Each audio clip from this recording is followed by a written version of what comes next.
देखो इन्हें ये है ओस की बूंदे, पत्तों की गोद में आसमां से कूदे, अंगड़ाई ले फिर करवट बदल कर, नाजुक से मोती हंस दे फिसल कर, खो न जाए ये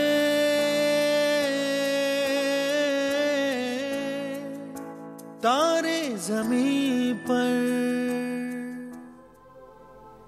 આવા બાળકોનું બાળપણ સારવાર કે પૈસાના અભાવે ખોવાઈ ન જાય, સામાન્ય બાળકોની જેમ જ કિલ્લોલ કરતું જીવન જીવતા થાય, એવા ઉમદા હેતુ સાથે પાયાનું કામ કરતી સંસ્થા એટલે પોલિયો ફાઉન્ડેશન.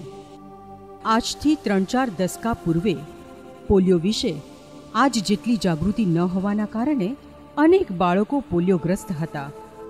ગરીબી અને શિક્ષણના અભાવે આવા પોલિયો પીડિત બાળકોની સારવાર વિશે પણ લોકો પાસે પૂરતી માહિતી ન હતી અને અંધશ્રદ્ધા પણ ખરી.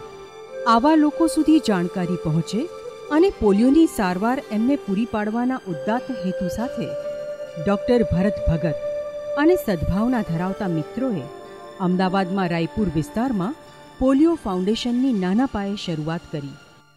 ધીમે ધીમે આ સેવાની સુવાસ અમદાવાદ તેમજ ગ્રામ્ય વિસ્તારોથી લઈ अन्य राज्यों સુધી પ્રસરવા લાગી.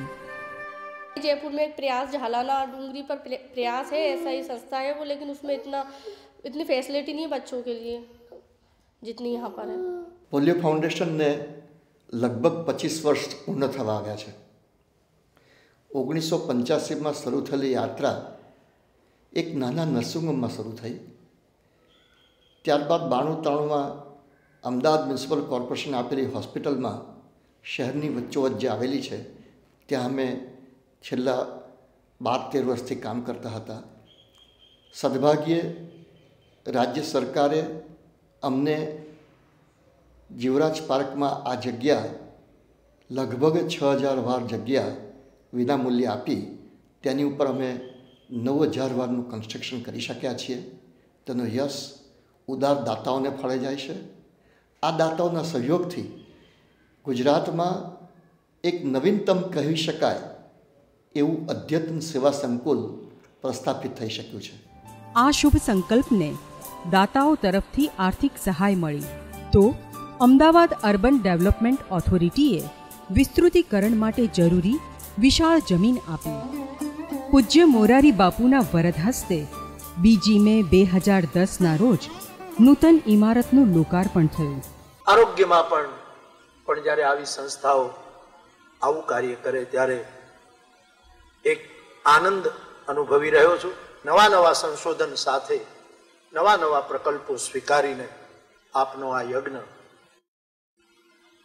અવિરત ચાલુ રહે અને સમાજને એ યજ્ઞનું ફળ પ્રાપ્ત થતું રહે એવી હનુમાનજીના ચરણમાં હું પ્રાર્થના કરું.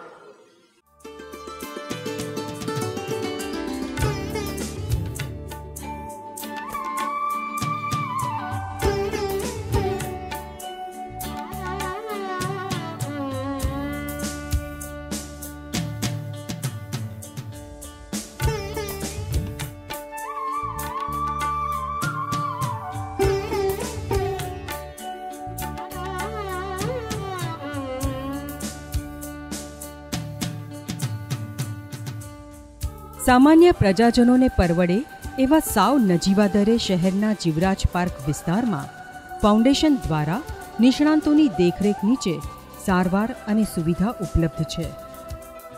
બચપણથી વૃદ્ધાવસ્થા સુધીની જીવનયાત્રામાં સ્વાસ્થ્ય બાબતે માનવજાત અનેક તબક્કામાંથી પસાર થાય છે. આમાંના ઘણા ખરા લોકોને અદ્યતન હોસ્પિટલમાં સારવાર કરવાનું પરવડે નહીં. આમનું કોણ? हम आए नीम का थाना के पास से है राजस्थान. यहाँ पैसे ऐसे की भी कोई चिंता नहीं है, बहुत अच्छा इलाज होता है और बहुत अच्छी सुविधा मिल रही है, बहुत ही अच्छी. સેરિબ્રલ પાલ્સીના અગણિત બાળકોની શુશ્રૂષા પછી આ સંસ્થાએ ઇફકોવાળા પરિવારના માતબર આર્થિક દાન વડે સેવા સંસ્થાનના નેજા નીચે વિવિધ સારવાર સુવિધા આમ જનતા માટે સાવ સામાન્ય દરે ઉપલબ્ધ કરાવવાનો સંકલ્પ કર્યો. અહીંયા વિવિધ મેડિકલ સેવાઓ પણ ઉપલબ્ધ છે.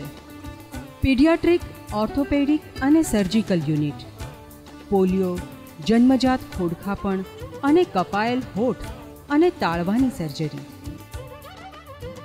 સેરેબલ પાલ્સી યુનિટ,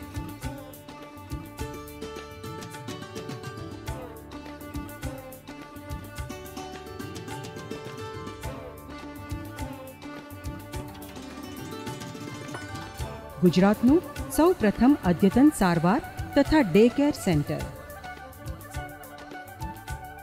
વિવિધ કલા માધ્યમથી અહીં આવતા બાળકોને જ્ઞાન સાથે ગમ્મત અને ઉત્સવની ઉજવણી દ્વારા આનંદનો અવસર મળી રહે છે.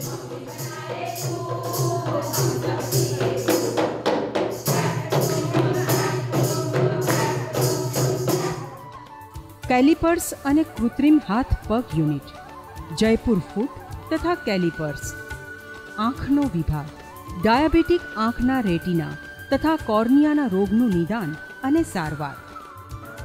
પોલિયો ફાઉન્ડેશનમાં અહીંયા ઝાઇઝ નોલેજ સેન્ટર ફોર ડાયાબિટીક રેટિનોપથીનું શરૂઆત કરવામાં આવી છે, જ્યાં પેશન્ટ્સને, ખાસ કરીને ડાયાબિટીસવાળા પેશન્ટને જેને આંખના પડદામાં ડાયાબિટીસના લીધે તકલીફ થતી હોય છે, એની ખૂબ જ અદ્યતન ઇન્સ્ટ્રુમેન્ટ્સની સાથે સારવાર આપવામાં આવે છે. આ ઇન્સ્ટ્રુમેન્ટ સામાન્ય પ્રાઇવેટમાં હજારો રૂપિયાનો ખર્ચ થતો હોય છે અને ખૂબ મોંઘા, લગભગ કરોડ રૂપિયા જેટલાના ઇન્સ્ટ્રુમેન્ટ્સ છે. તે અહીંયા ફૂલ્લી ઇક્વિપ્ડ આખી એક ડિપાર્ટમેન્ટ શરૂ કરવામાં આવ્યું છે અને રેટિનલ સ્પેશિયલિસ્ટ દ્વારા આ ટ્રીટમેન્ટ આપવામાં આવે છે. ખૂબ જ ગરીબ વર્ગના માણસોને આ સારવાર કમ્પ્લીટલી મફત આપવામાં આવે છે. ડાયાબિટીક ફૂટ ક્લિનિક, અદ્યતન મશીનો દ્વારા સચોટ તપાસ તથા સારવાર.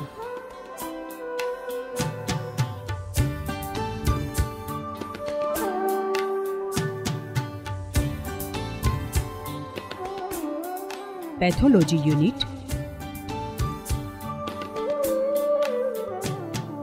Joint replacement, modular operation theatre, general physiotherapy, કસરત, ઇલેક્ટ્રોનિક અને ડિજિટલ વાઇબ્રેશન દ્વારા.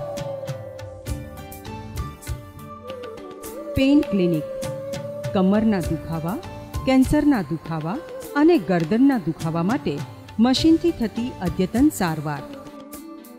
તથા કેડિલા ફાર્મા ઓડિટોરિયમ, જેમાં મેડિકલ એજ્યુકેશન માટે સેમિનાર, કોન્ફરન્સ તથા લેક્ચર માટે ખાસ હાઈટેક સાઉન્ડપ્રૂફ મલ્ટીમીડિયાથી સજ્જ લગભગ 200 વ્યક્તિની ક્ષમતા ધરાવતું ઓડિટોરિયમ પણ છે. શુભ સંકલ્પને સહુનો સાથ સાંપડ્યો. અદ્યતન સારવાર માટે અદ્યતન સુવિધા અને સહૃદયી સેવારત તબીબો, એમનો સહયોગ. અમદાવાદના હાર્દસમા જીવરાજ પાર્ક વિસ્તારમાં શરૂ થયેલ આ સેવા સંસ્થાનનો લાભ આર્થિક રીતે ગરીબ વર્ગ માટે મફત તો સામાન્ય લોકો માટે નજીવા દરે ઉપલબ્ધ છે. શ્રેષ્ઠ તબીબો શ્રેષ્ઠ સુવિધા સાથે શ્રેષ્ઠ સેવા આપવા માટે તત્પર છે. જરૂરી સારવાર માટે જરૂર આવો પોલિયો ફાઉન્ડેશનના પ્રેમના પરિસરમાં. અમારા માટે આપની જિંદગીનું જતન કરવું અમૂલ્ય છે.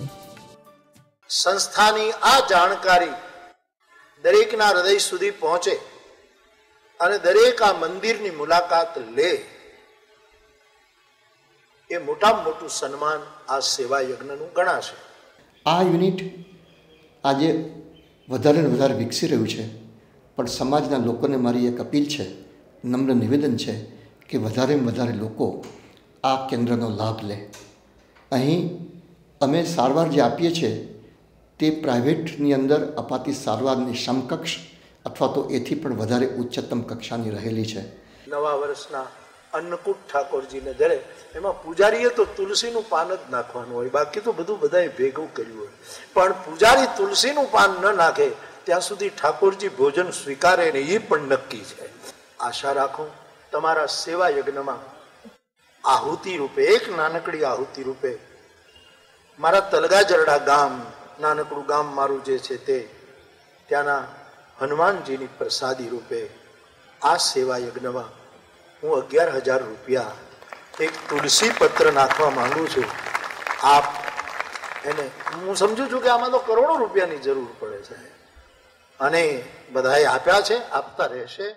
હું સમાજના દાનવીરોને પણ અપીલ કરું છું કે આપની પાસે જે પણ હોય સમય, શક્તિ કે નાણાં તે આ સંસ્થાને આપો અને સાથે મળીને આપણે આ સંસ્થાને એક બેનમૂન સંસ્થા બનાવીએ, જરૂરિયાતવાળા વ્યક્તિઓને આપણે ઉપયોગી થઈ શકીએ તેવી અમારી ભાવના છે.